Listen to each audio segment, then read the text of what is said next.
I have this book. When I studied Joyce, I had this book. I did a lot of since I kind of focused on the wake, and this came out in '77. So since then, I mean, this kind of influenced me. But let me read a little bit of this.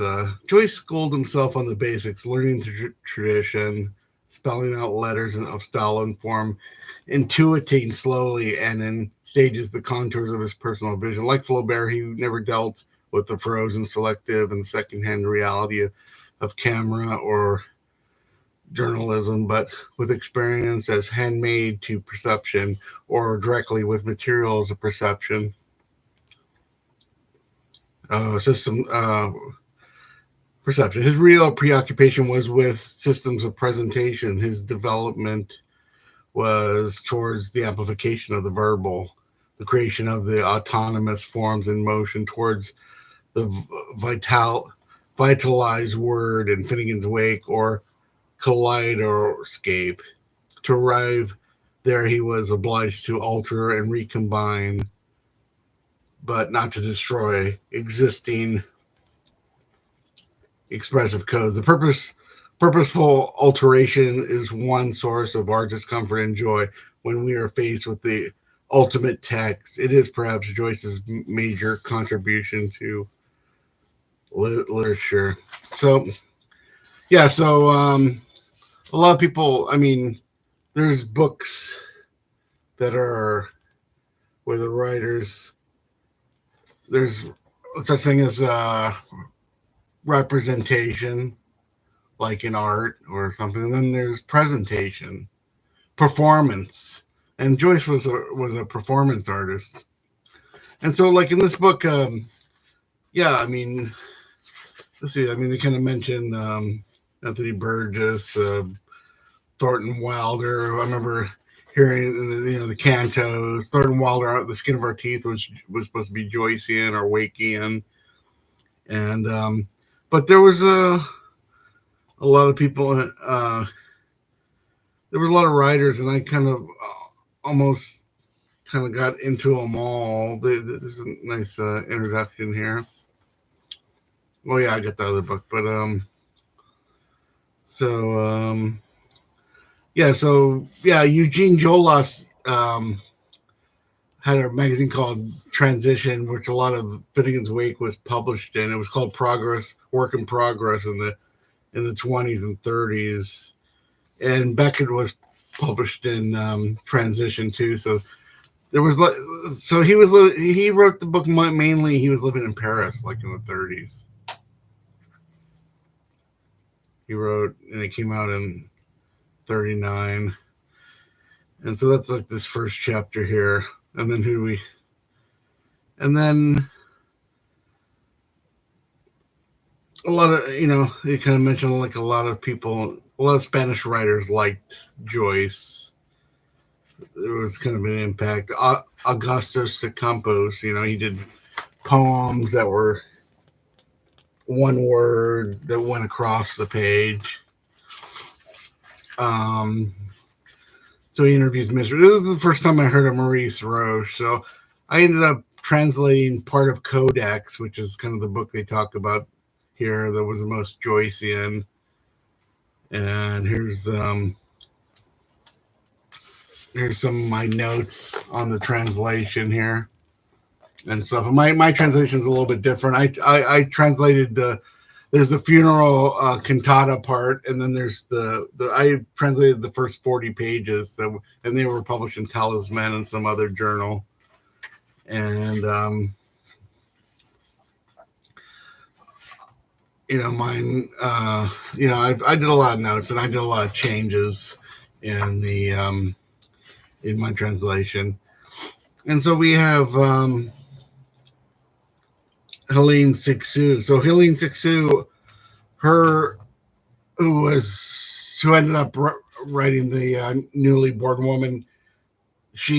Her doctoral dissertation was called L'exil de James Joyce ou l'art du replacement, and published in '68. And so she published a book called Neuter, and she played around with syntax, and she was very theoretical in her writing. And so, yeah, I got into Siksu through this book. This is the first time I heard of any of these people, so I would get the text, and then uh, the French writer Philippe Sollers, who was kind of like the later end of the Nouveau Roman. He ended up writing a book called Paradis, which was a kind of like Molly Bloom's soliloquy. So he there's part of it's in this book. And I wrote in my book of poetry, and it's coming out. I have a book, one called Use, which is kind of like I get I guess parody. I think it was kind of influenced by Philippe Sollers' book more than the Molly Bloom. So next we have there's an interview with Sollers.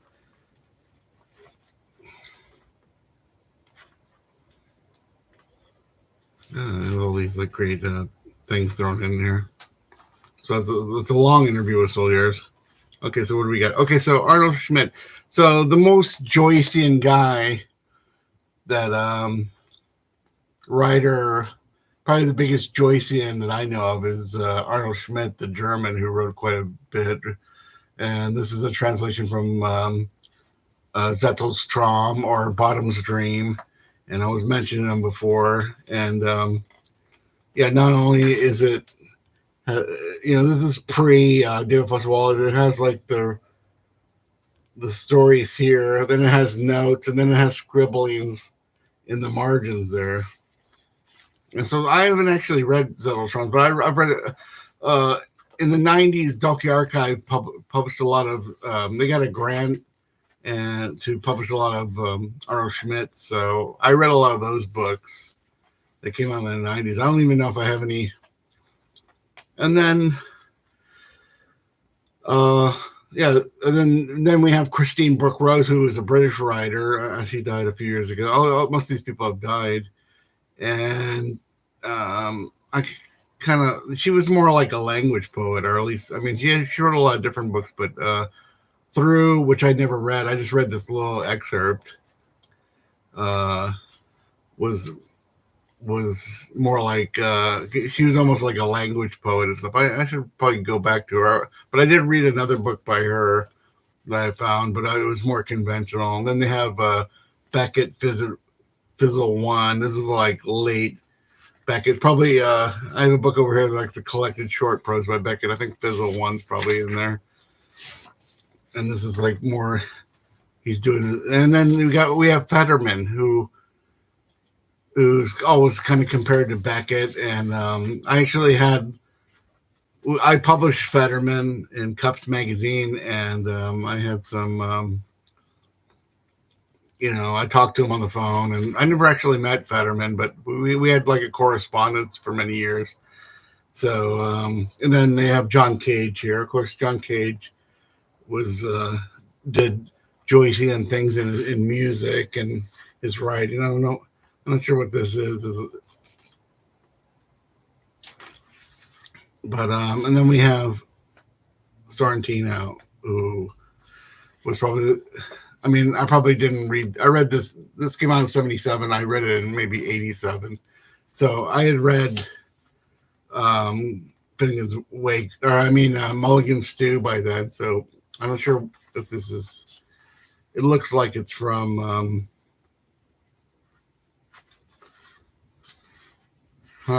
It could Mulligan's Stew or something. I'm not sure where that's from. And then we have William Gass and the Tunnel. The Tunnel hadn't been published yet, so this is like I finally read it in the 90s, and I thought it was a kind of experimental. I don't really think of him as Joyce. And then we have Italo Calvino, who I read during the 80s.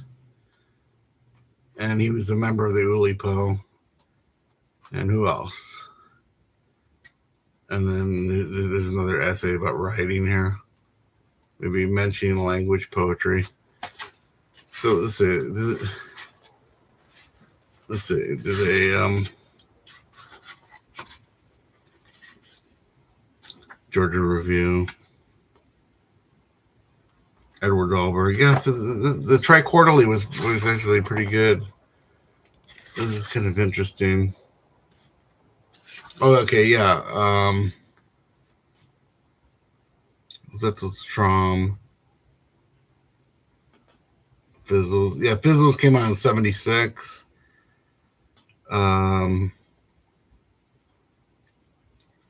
Through Christine Brooke Rose Through was 75. Yeah, I mean, I think she was also a writer that Kathy Acker liked. Maurice Roche. There was like, well, I don't know. They don't have a year here. I'll see. Calvino. That was from the Castles of Cross Destiny. The Sollers was like late 60s, 75. Let's see. Okay, so I'm doing this video because, we're reading Ulysses, and we're going to maybe read a little bit of Finnegans Wake. So Joyce, what was interesting about Joyce, he definitely had an impact on a whole slew of European writers and even like South American writers. And, he was very influential, and even like, Borges, Nabokov, other people we talked about. And, it's kind of interesting because like, that's another sign of a great writer, that he has an impact on other people doing it for, over 100 years now. Okay, so we're going to end the stream. This is another book talk. James Joyce, After the Wake, the influence of James Joyce on 20th century writing, 21st century writing.